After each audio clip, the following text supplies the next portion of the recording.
How to Beat the Bully Without Really Trying by Scott Starkey, Chapter 11, King of the Hill. After 30 minutes trudging along with a 6-foot sled and a fool for a friend, I was tired and in no better mood. You're going to love the hill. It's huge. Look, there it is. He wasn't lying. It was gigantic, and despite it being cold out, sweat dripped down my body beneath my layers. I stood for a moment at the bottom, taking it all in. Hundreds of people, young and old, were sledding in every direction, some down wide open runs, others down narrow trails through wooded areas. I was about to stick my head into a snowdrift when my friends spotted me. "Hey, Rodney's here," Dave yelled. "Rodney's here, now the day can really start," Slim added. They all walked up, admiring my sled. Other kids from school came running up to greet me. "I'm here too," Rishi stammered. Ignoring Rishi, Slim observed, "Wow, that's some sled, Rodney. It's huge. I bet it's fast." "Yeah," I agreed. "Then you better know everything about the hill because some of the trails are super dangerous." "Yeah, especially the Slaughterhouse Trail," Rishi added. "Slaughterhouse?" I gulped.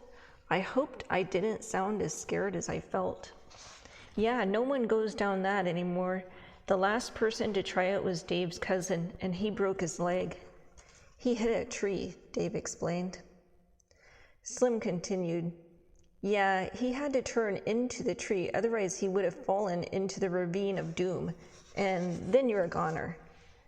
But we don't sled anywhere near it." My relief was short-lived.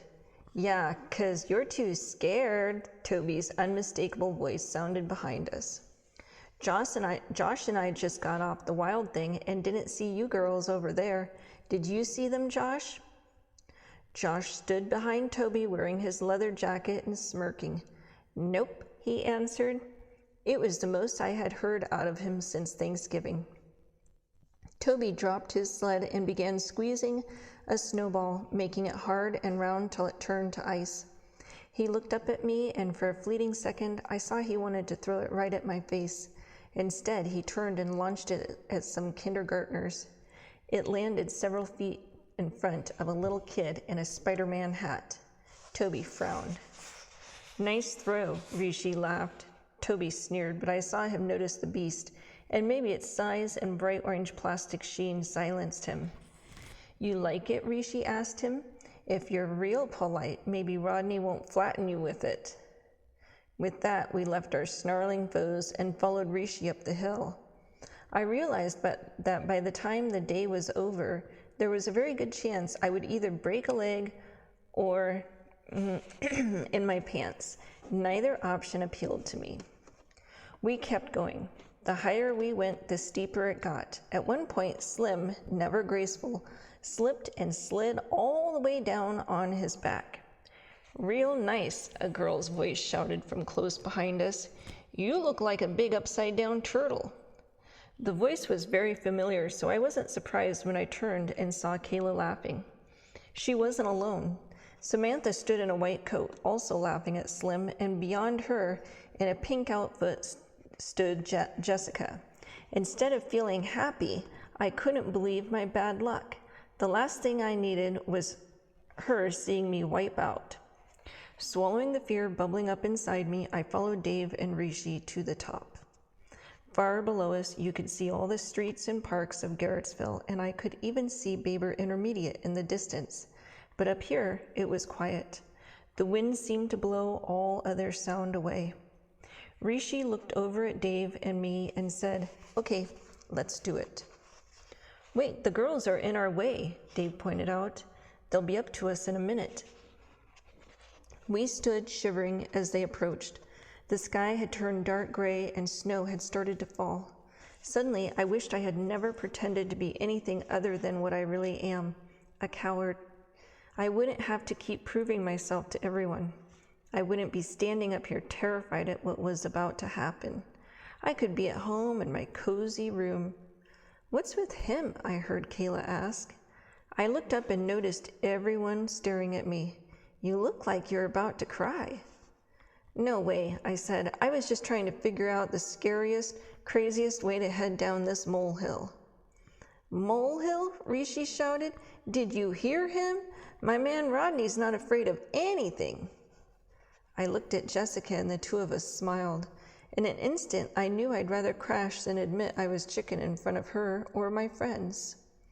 That's a pretty nice sled, she said, pointing to the beast. Yeah, well, it's... What he means to say, Rishi interjected, is, would you like to ride with him on it? Well, I don't know. It looks pretty fast. Oh, it's fast, Jessica, but it's nothing Rodney can't handle. Like the sledding champion of New York. Up you. Then he turned toward me and whispered, it's time you thought about giving your agent a raise. I'm working overtime here. Go have fun, buddy. Okay, I'll go with you, Rodney, Jessica agreed, smiling a little nervously. Terrific. Now when I mess up, I'll be taking her with me. I wondered if she'd still talk to me after we smashed into a tree. I gulped again and climbed into the sled in back of Jessica. Her hair blew into my face, and lost up there on top of the hill in the clouds, I thought I was in heaven, until Kayla's voice brought me back to earth.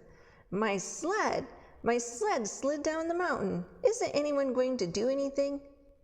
The girls had brought only 2 sleds with them in the first place, and now Kayla had conveniently set one free. Dave, she began, I have an idea. Maybe I could ride down with you on your sled. You had to give her credit. Sure, Kayla, hop on. Well, now that we're all set, Rishi announced, let's do this. Dave and Kayla were the first ones to head down. As they shoved off, I thought I heard Kayla tell Dave, hold me tighter. Samantha followed, and then Rishi pushed off. As Jessica and I adjusted ourselves, the beast started moving forward on its own. Rodney, promise me that you won't do anything crazy, Jessica yelled back as we suddenly shot down the frighteningly steep slope. I was too petrified to answer. Rodney, she shouted. Sitting in front of me, Jessica couldn't see the panic on my face. My dad wasn't kidding when he said I'd have the fastest sled on the hill. We were zooming down the trail and already coming up on the other guys. I heard Rishi shout, way to go! The first big turn was coming. I tried frantically to remember what my dad had said about steering. Wanting to turn right, I pushed down hard with my left hand.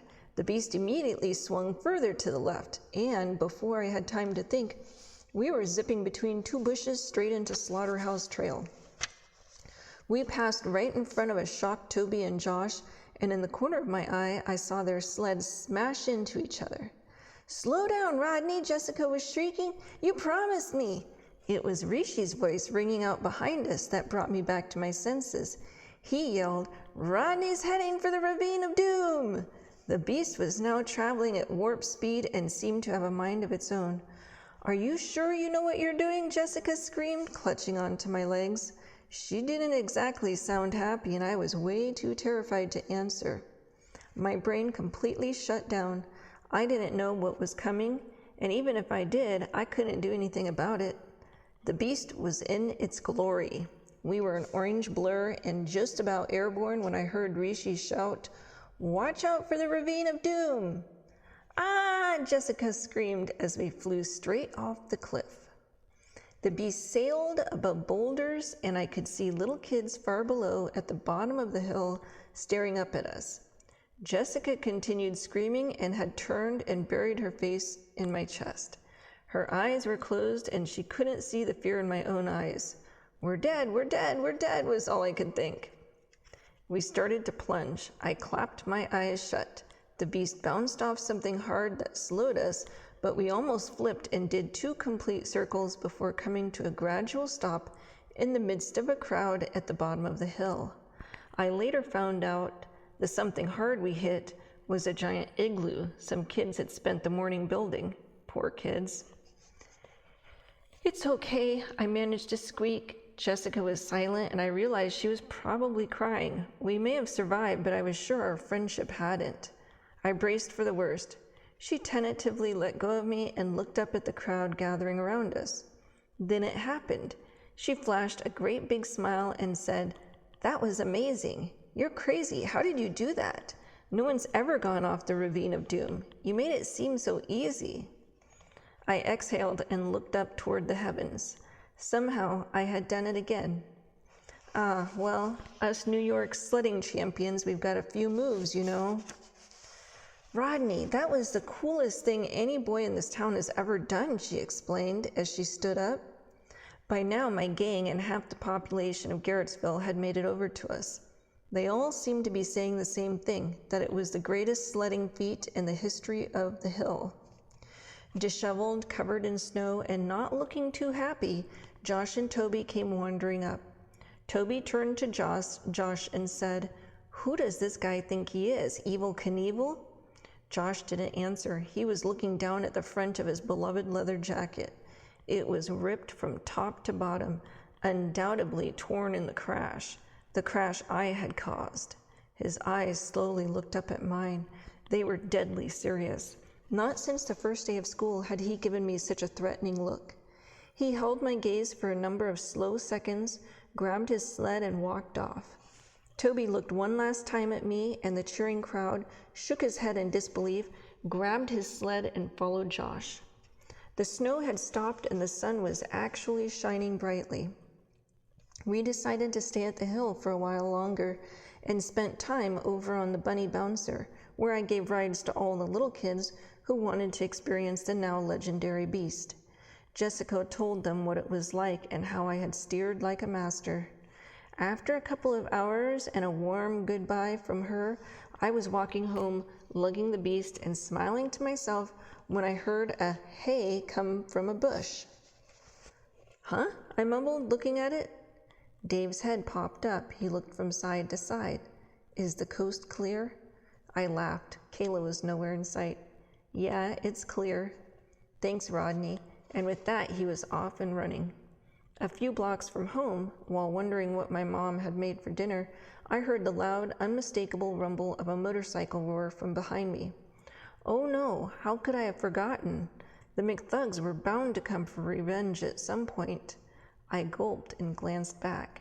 Sitting there on a huge bike was a mean-looking guy. "You Rodney Ratbone," he growled. I wasn't about to correct him about my last name. For a second, I debated whether to drop the beast and make a run for it, but eventually I just nodded my head. The guy continued, "I'm T-Bone Ratfield. I just wanted to thank you for taking care of J.D. McThug and his brothers. Going in there with a rat shirt and attacking them with your bees, now that's brilliant. Hop on, I'll give you and your sled a ride home." I'm almost there," I answered, remembering my lesson about strangers. "All right then, but you're now an honorary Ratfield, Ratbone. Ha ha, Ratbone got rat in it just like Ratfield. We're probably related." He got off the bike and came up to me. "Since we is family and all, I'm going to teach you the Ratfield secret handshake." We worked through a bizarre set of moves. Once I got it down, he gave me a friendly whack on the back and rode off into the winter sunset.